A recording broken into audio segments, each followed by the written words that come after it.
cheia de graça, o Senhor é convosco. Bendita sois vós entre as mulheres. Bendito é o fruto do vosso ventre, Jesus.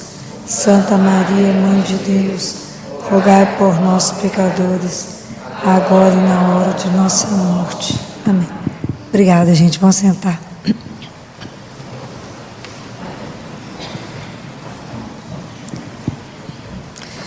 Vocês viram nesse final de semana que nós estamos fechamos nesse domingo o ano litúrgico, né, que é diferente do ano civil. Então, para quem acompanhou todo o ano, nós fechamos e lemos o Evangelho de Mateus todo, né? Então, quando a gente encerra um ano litúrgico, é o momento da gente pensar no ano da nossa caminhada. Porque o nosso processo de amadurecimento espiritual, ele é lento. Ele não vai no mesmo passo da nossa maturidade biológica. Então, o quanto que a gente demora a despertar, o quanto que a gente demora a entender as coisas de Deus. Então, parece que fica um espaço entre a gente ter sido batizado, ter se tornado filho de Deus, mas não entender bem o que significa isso, porque geralmente é criança. Depois pula, faz crisma, depois casa na igreja. A grande maioria foi isso. E aí depois vira cristão de domingo, só vem à missa no domingo. E aí, depois que a gente sai da missa, Jesus não faz parte da vida. Ele participa só aqui, ele não participa fora daqui. Então, até a gente entender a nossa vida, até a gente entender que somos filhos de Deus, eu já falei com vocês semana passada, que o maior desafio da nossa vida é ser filho dele, e a nossa profissão é o nosso caminho de santificação. Então, até a gente compreender isso, a gente escuta o Evangelho de domingo, que é Jesus Rei. Rei do universo. Isso não é difícil, não. Olhar para Deus, entender que Ele criou todas as coisas, que existe, né, tanta coisa bacana que foi criada por Deus. Entender que Deus é o Rei da minha vida, da minha história, até a distância. É porque Deus não participa muito bem das coisas. Porque a grande maioria das coisas nós fazemos sem perguntar a Ele, sem colocar diante dEle. Então, quanto nós estamos distantes de colocar Deus à frente de tudo na nossa vida e nada antepor a Deus. Isso é uma missão, gente, isso é uma luta de todo dia.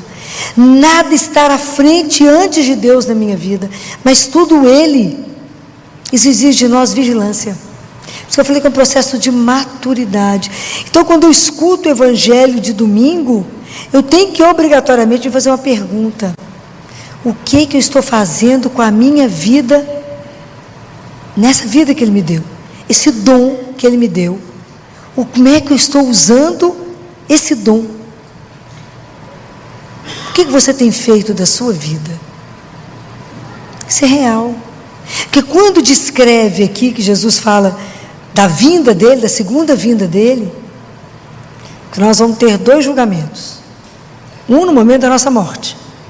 No momento da nossa morte nós vamos estar diante de Jesus.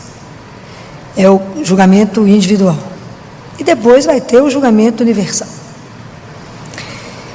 E aí, quando ele pergunta, e é tão interessante quando ele fala: tive fome, me deste comer, tive sede, me deste beber, era estrangeiro e me recebeste, estava preso, estava doente, você me visitou, me acolheu. Se vocês observarem isso, por que nós vamos ser cobrados em quê? Qual é a grande pegada desse domingo? Perceberam, não? Jesus falou aqui de adultério? Não. Falou de matar? Falou de alguma outra coisa? Qual é a cobrança? Do amor. Se a gente for em Gênesis 4, versículo de 9 a 10, Deus Pai fala para Caim, o que ele fala? Onde está o teu irmão? Onde está o teu irmão? O que fizeste dele? O que você fez com o seu irmão? Ele tinha acabado de matar. Ele falou, eu não estou sabendo, eu não vi ele não. Essa é a grande pergunta da nossa vida. Por isso que o nosso processo de amadurecimento espiritual é tão lento. Porque eu tenho que entender que nós todos somos irmãos, e isso é real. Então, a dor do outro, a fome do outro, a sede do outro tem que me incomodar. Ela tem que me deslocar. Está escrito na carta de João, eu não posso ver alguém passar por uma necessidade e aquilo não mexer comigo. Se isso não mexer comigo, o amor de Deus não está em mim. Compreendem? Então eu não posso olhar o meu irmão e achar que ele é invisível. Onde está o teu irmão? E isso é a maior responsabilidade nossa. Então tem coisas do nosso processo, da nossa fé, que elas são indispensáveis, que elas não são negociadas, é inegociável. São coisas importantes e inegociáveis.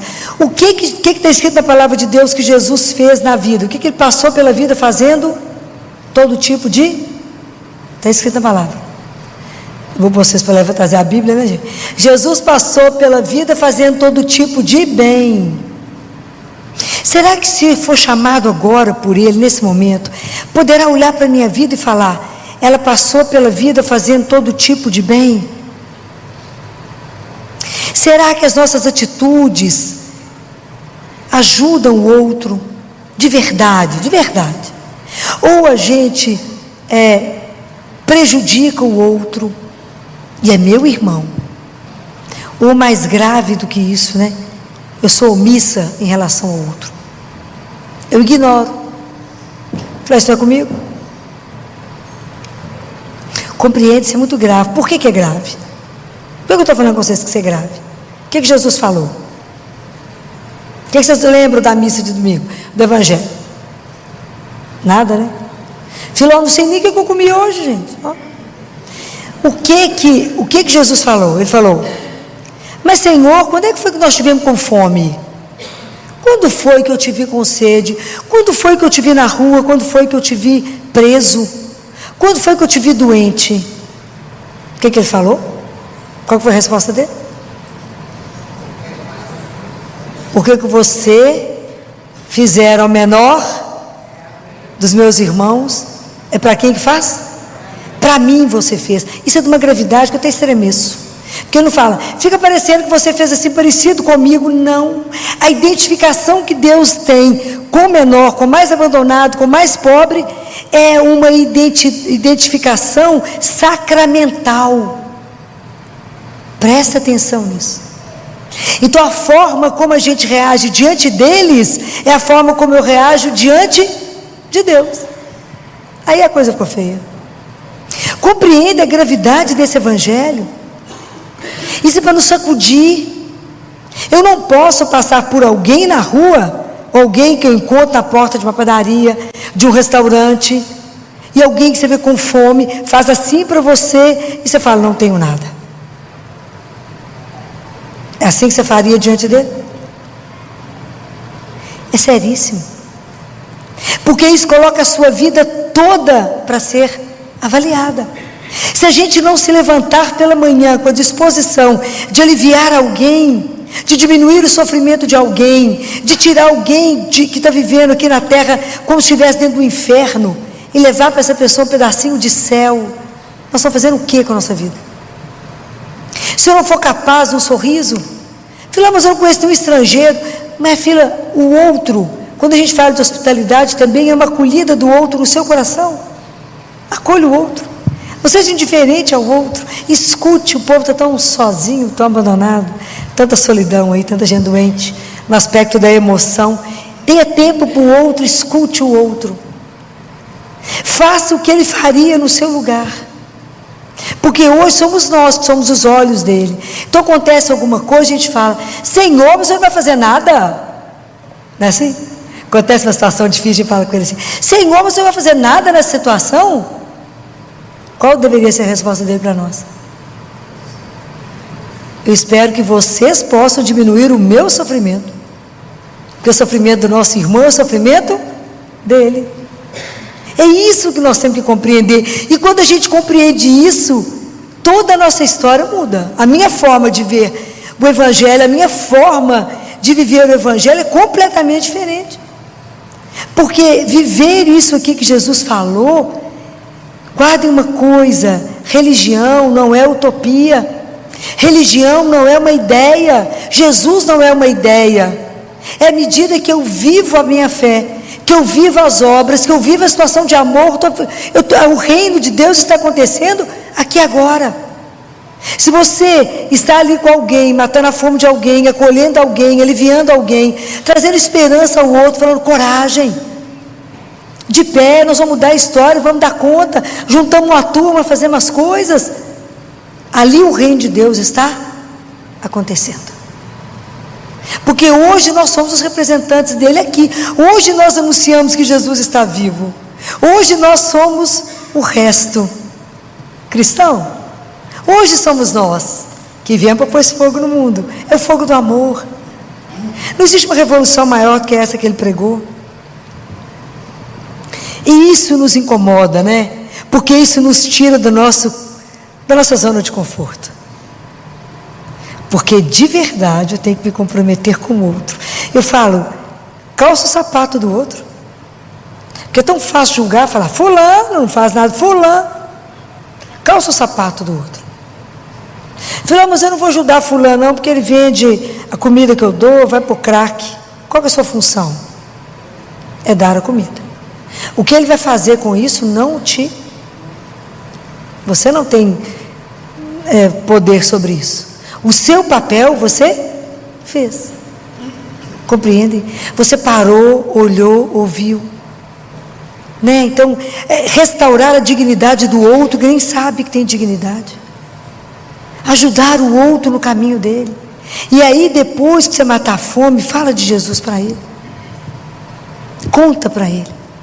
Mas primeiro, tira o outro. Ajuda o outro. E quando eu falo isso, eu não falo só do pobre miserável que está na rua, nosso irmão, não. Mas dos que estão dentro da nossa casa, do nosso ambiente de trabalho. Quantas pessoas estão trabalhando com você, vivendo um problema gravíssimo, você não tem ideia. Porque a gente nunca perguntou para o outro. Porque a gente senta numa rodinha e só fala assim: porque eu, faço eu e o outro. Olha no olho do outro, se interesse de verdade pelo outro. Observa como é que foi a vida de Jesus. Faz o outro ver, né? Tira a cegueira, abre o ouvido do outro, faça ele ouvir o que precisa ser escutado. Dê uma palavra de esperança ao coração daquele que sofre. E quando você não puder fazer nada, dê um abraço. Chora com o outro, né? Visita quem está doente. Dê uma palavra de esperança. Falei: mas a doença dela não tem cura. Para cá, tem o céu. Conversa com ela sobre isso. Fala: você crê no nosso Pai, que nós vamos um dia estar juntos? E se você está se preparando para poder ir embora para casa, claro que o povo não tem condição de conversar sobre isso, mas deveria ter, ia ser espetacular. Está quase na caminhada de ir. Vamos confessar, vamos fazer a unção do enfermo, vamos usar os sacramentos que Deus deu. Então, a nossa vida, a partir do momento que a gente se diz cristão, quando eu falo essas perguntas para vocês, é que a gente precisa fazer valer o nosso batismo. Eu preciso de verdade viver uma religião que tem que incomodar, porque eu tenho que revelar Jesus, que foi o que ele fez. Então hoje, quando eu alivio o sofrimento de alguém, eu alivio o sofrimento dele. Eu sempre falo isso com a turma lá no hospital: vocês vão ter uma surpresa, cuidado como é que pega para poder trocar uma fraldinha, porque um dia vocês vão entender que é dele mesmo que vocês estão trocando. Então isso não é brinquedo, porque a forma como eu levo aquilo que eu creio. Eu acabei de receber Jesus vivo e vou trabalhar, eu vou para algum lugar, Todos os meus atos têm que levar a bondade daquele que eu carrego. Então, por isso que nosso processo de conversão é muito lento. Quantas eucaristias nós já recebemos até hoje, até que a gente possa ser transformado? Porque à medida que eu recebo Jesus, é por isso que a gente tem que estar perto do fogo, né? Senão é igual milho, que não vira pipoca, né? A gente precisa ficar perto dele, para que ele vá nos transformando, que a gente fala: Senhor, olha como é que eu ainda sou egoísta, olha como é que eu sou avaro de mim mesmo, olha como é que eu sou apegado a tudo, tudo é meu. Lembra que você não vai levar nada? Absolutamente nada. Então arranca de mim aquilo que não condiz com o fato de eu falar que sou filho de Deus. Me ajuda a ter uma vida de verdade cristã. De verdade, que as pessoas possam me olhar e ver se eu estiver fazendo alguma coisa sem eu precisar falar. Que eu revele o meu pai. Por que você está fazendo isso? Por causa do meu pai. Ué. Meu pai falou que a gente é irmão, tem que cuidar uns dos outros. O compromisso é sério. Guardem isso. E essas perguntas têm que martelar na nossa cabeça. Onde está o teu irmão? E o que você fez ao menor foi a mim, diretamente. O que você fez diretamente a mim. Então pensem nisso. Quando vocês se desviarem de alguém, e vou pedir muito a vocês, quando vocês encontrarem um irmão na porta de uma padaria, na porta de um restaurante, pergunte a ele o que ele quer. Não dá o que você acha que ele quer, não. Pergunte. Ele tem o direito de escolha. Ele tem o direito. Ele não tem o dinheiro para comprar, mas ele tem o direito de escolha. Ele tem um paladar. Não quer dizer que você gosta de alguma bebida que ele também gosta. Pergunte. É seu irmão. Fala com ele o que você deseja agora, né? Converse com ele. Porque à medida que a gente vai ficando mais íntimo de Jesus, quais vão ser seus maiores amigos? Os pobres. É a turma da rua. E eles são divertidos demais. Quem acompanha essa turma, né? A gente tem uma turma que já é amigo, que já conhece a placa do carro, que já te conhece de longe, né? Então, pergunte o que você quer hoje, né? Mas não se esqueça que às vezes a gente acha que é só esse que precisa de ajuda. Não é. Não esqueça dentro da sua casa quem está precisando do amor de Deus, da manifestação dele. Olhe para as necessidades de casa. Olhe. E quando a gente não puder fazer nada, fala: nossa, Senhor, aconteceu isso, está tão longe de mim, essa pessoa está tão longe, está em outro país, o que nós podemos fazer? O que nós podemos fazer? Rezar, gente. A oração, ela tem um poder incalculável. A gente reza para o outro e fala: Jesus, sabe meu irmãozinho? Lá da China, lá do Japão, lá da Rússia, lá de onde ele estiver, que você ficou sabendo. Olha, tenha misericórdia dele. Reza por ele. E muita coisa pode mudar por causa dessa oração. Alguém aqui já viu um depoimento de uma mulher que se chama Glória Polo? Não? Já? Algumas? Então a Glória Polo foi uma dentista. Estava ela, o marido e o sobrinho chegando dentro da universidade. Não sei de que país ela é, se era Colômbia, eu não lembro. México? Eu não lembro que país que ela era. E aí ela fala que o raio foi atraído pelo tanto de joia que ela usava, tanto brilhante. O sobrinho morreu imediatamente, receberam um raio. E ela ficou gravíssima. Gravíssima. Esse depoimento dela está na internet. E ela ficou muito grave. E nesse momento ela esteve diante de Jesus. Enquanto as pessoas decidiam, a irmã era médica, se valia a pena fazer alguma coisa por ela ou não, porque ela estava gravíssima. E aí ela encontra com Jesus e Jesus fala com ela: Glória, você quer minha misericórdia? Ela fala: não, Senhor, não tem nenhum pecado. Ai, que delícia. Espetacular. E fala: não, Glória, então vamos ver. É espetacular. A conversa dos dois vale a pena escutar, que é espetacular. Conversa dos dois. Por que eu estou contando isso? Porque Jesus fala com ela assim: Glória, por que você tem oportunidade, caso queira, de voltar? Se você quiser, você pode, posso te devolver. Por causa daquele lá, era um senhor da zona rural, que foi numa venda, que as vendinhas de roça, comprar alguma coisa, e o que aconteceu com eles foi manchete de jornal. Quando ele foi comprar, a pessoa embalou naquele jornal. Quando ele leu aquilo, Jesus mostra para ela essa cena.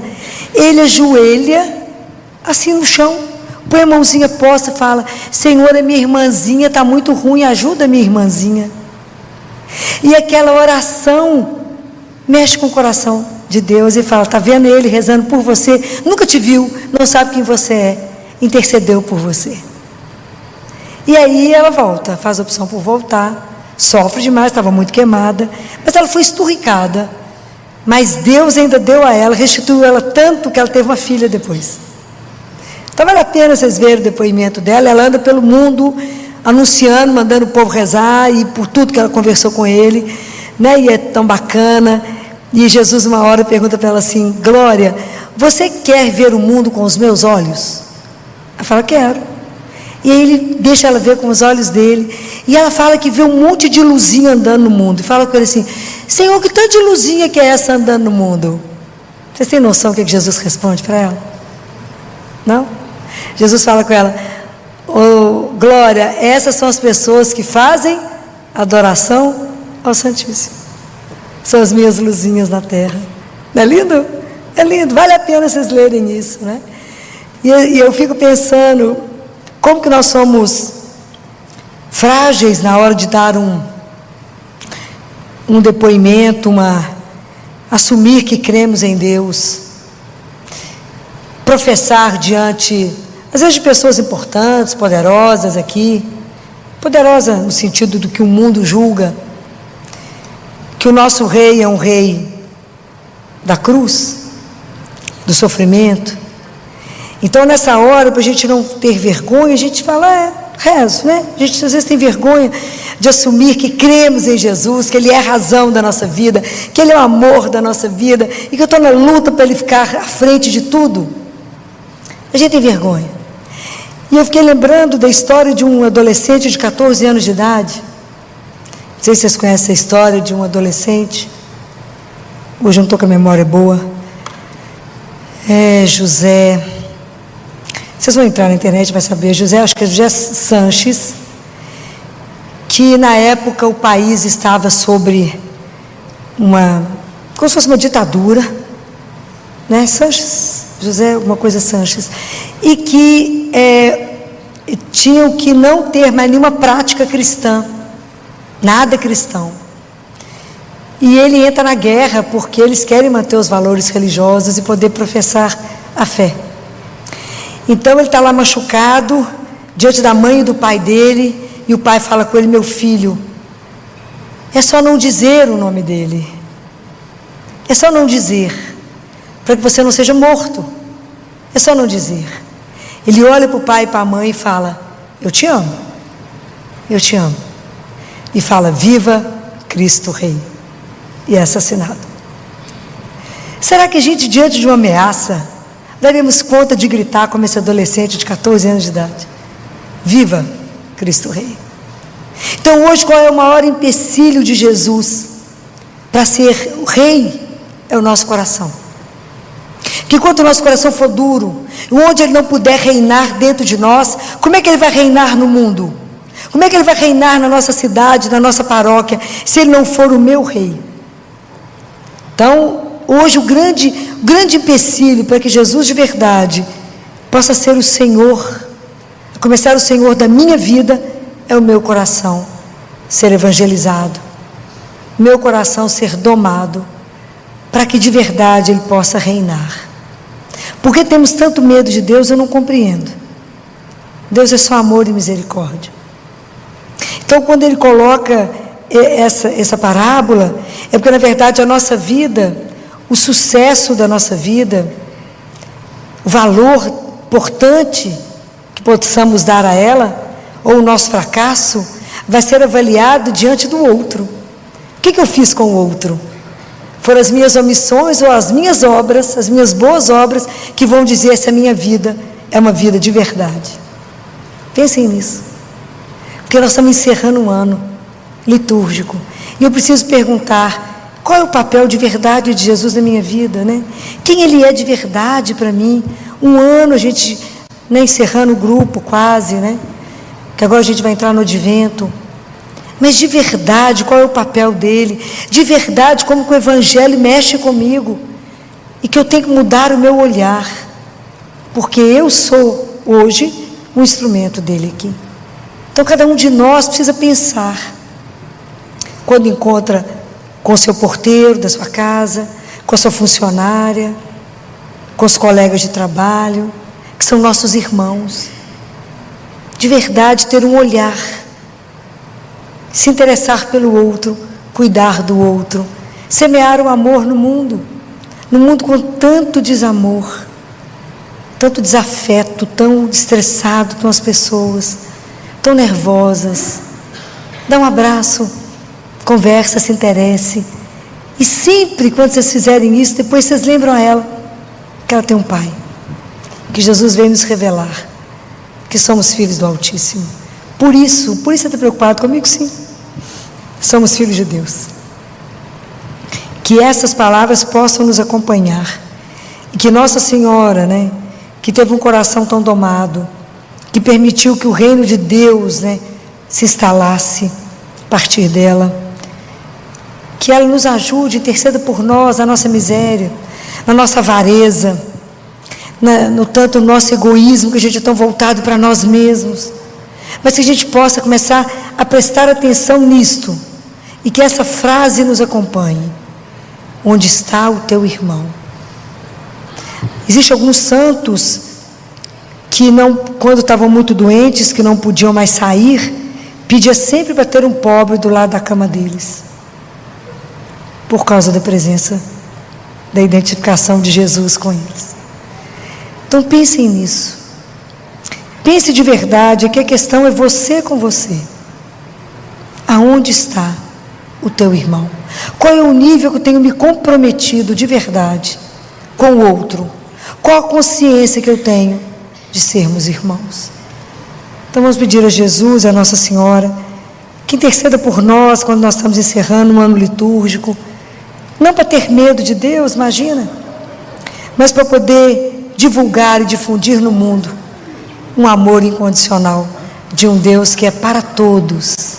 O amor dele é para cada um de nós. Louvado seja nosso Senhor Jesus Cristo.